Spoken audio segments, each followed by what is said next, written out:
it does help them grasp with material. Particularly in the case of integrated biology, in that we take a lot of different kinds of concepts and try to pull them together. And so if you can partition out some of these different parts in these in this pre-lecture or inverted lecture, it really works. Now the software that you can use, I use Camtasia, which I think now costs $250. $179 education. Okay. And I find it really nice. I mean, it's an add-in on PowerPoint. You get your PowerPoint slides ready, you run with it. Now, the other thing is, you've probably noticed, I like to use tablets because I can write on them. I love that. And by the way, the biology department with Jeremy Donald in geosciences, we received a grant for these. And if anybody wants to come borrow one, please feel free to give me a shout. Jing is another software program. That's what Robert uses. How many of you have asked Robert how to do something and he sends a little video to you? It's really helpful. I mean, that's basically what you're doing, right? And it's amazing. PowerPoint now has really good capacity. You can just do it straight from PowerPoint. And Dr. Johnson does that, and she may want to have more to say about that. If you're a Mac user, ScreenFlow, I show UHD. A few final points. You can certainly still have assigned readings that they have to read. That's part of this. I've had questions, well, do they do the reading first or the lecture first? Well, I don't care. Just get it, Don't make these too long. I try to limit it to no more than 20 minutes. Sometimes I go over. You can, with some of the software, you can embed questions along the way. I've played with that a little bit. It's a little more complex, but you can have them stop and ask them a question based on the material. The last thing is if you run a classroom like this, you've got to, I think, adjust your expectations on coverage. Because at least the way I approach this is I have a pre-lecture, and then I have a series of questions. And oftentimes it'll be like, oh, they don't get this. How do I think about going back and explaining it differently, providing new material, whatever? It's really important, I think, if you use this technology to get at it now. That means you may push off what you thought you might go into. So it forces you to be a little bit more on your toes in classroom. But in my experience, the major concepts that I want to cover, I still get at. I still get at it. But if you expect to come in with a preset, lectures and everything throughout the semester, won't work.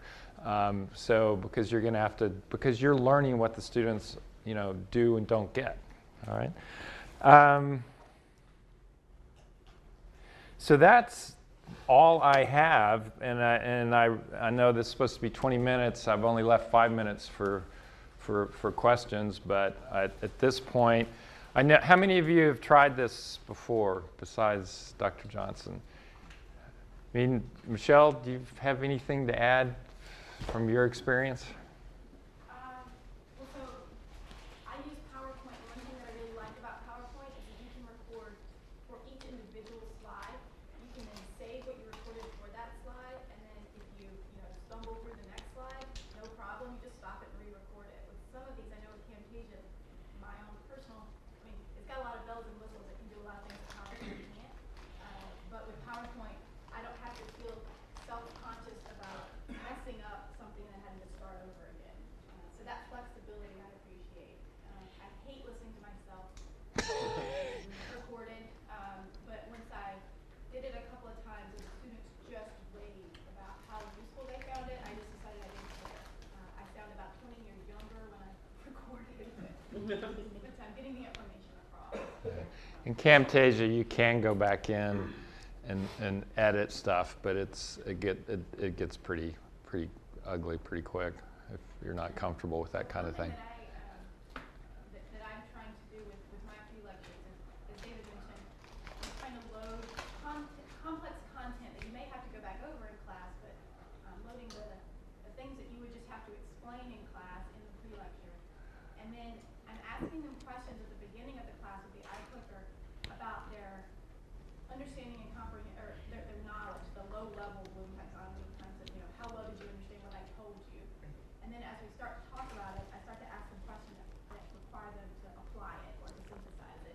And so the other thing about that is that most students get most of the questions at the beginning of the class right, so they kind of build up some confidence before I really throw something out there that makes them really have to Good point. harder. Questions? Yeah, Bill. With the clicker tallies, are you the only one who sees the tallies, or do the students know the range of? You have your options. I mean, what I would usually do, I mean, it's obviously multiple choice. Enter your votes. All right, you close the poll, and then you can show it. And so what's really powerful is when you have two answers that half the class said this, half the class said this, and that's when you say, all right, work it out. And we have the advantage too that we use peer tutors. It's a large class, but we try to alert them ahead of time. And so, we're walking around the class, working with the students, seeing what they're doing, and so forth. Yeah, I mean, some of this is, I read something the other day that this is sort of akin to, I mean, we're used to lecturing. Okay, now go do your homework. Well, okay, we're going to give you the lecture ahead of time. Do your homework in front of me, and let's see how you're doing. And so you're there, and they get instant feedback. Yeah. There were other, yeah. So how are you going to measure whether or not it's effective? Uh, I have a design for you. yeah, what's that? It's just real simple. Give one class the old way, give one this way, and do a series of those, and then based on your examinations later on.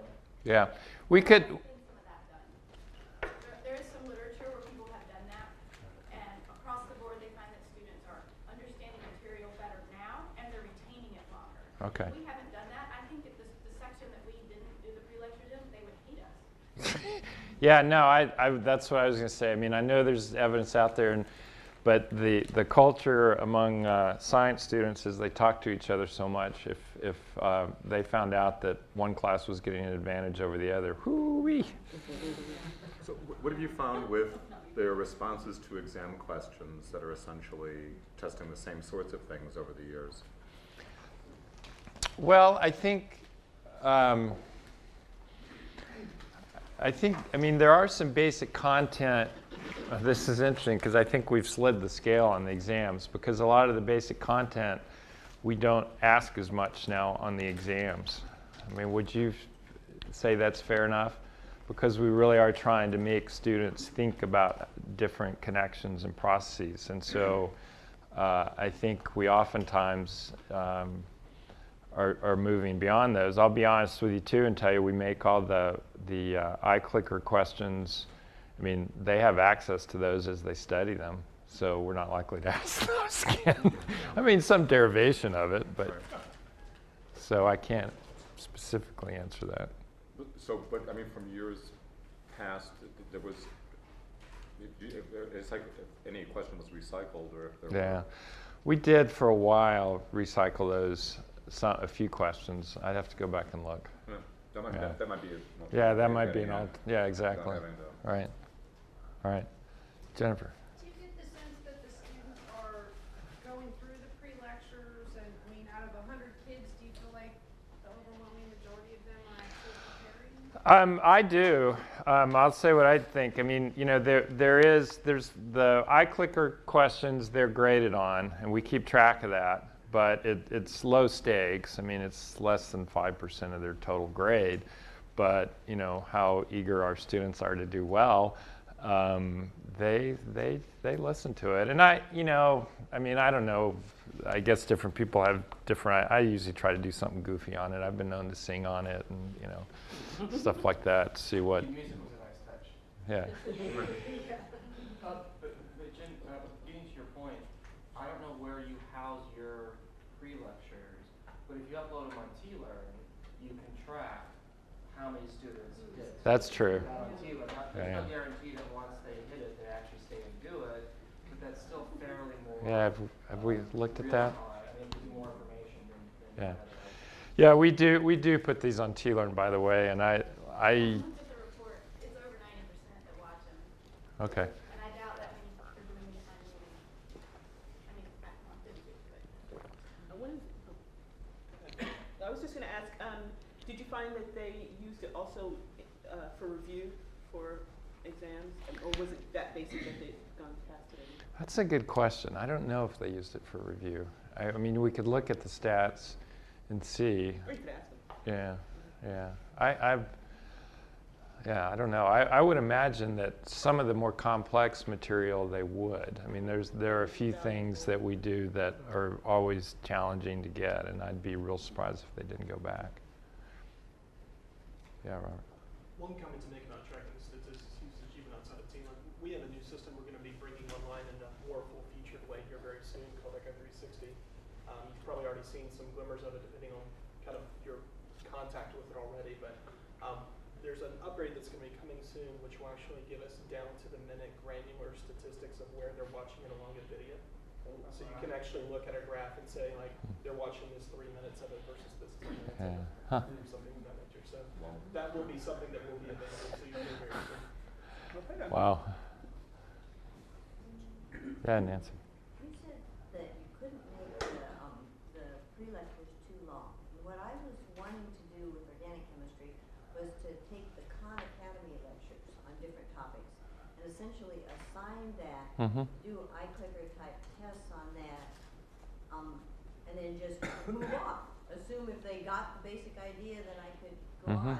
But that could constitute almost as much as the entire amount of reading for a lecture. Is that it's a different approach than what you're doing? Yeah, it's a different approach. I mean, my recommendation is based on, the 15-minute attention span that we all have. And so I think if you move beyond that, you run the risk of doing the same thing we do in lectures when we go on and on and on. So that's a different approach. I mean, I don't see why it couldn't work. Maybe, I guess what I would recommend doing is if there's any way you can edit it so that maybe it's in 20-minute chunks or something, part 1, part 2, part 3. I mean, it's a trick, I'll admit, but I think it becomes, maybe more palatable to them. I think if you intersperse your content with a couple of songs, you sing. Then when they start to fall asleep,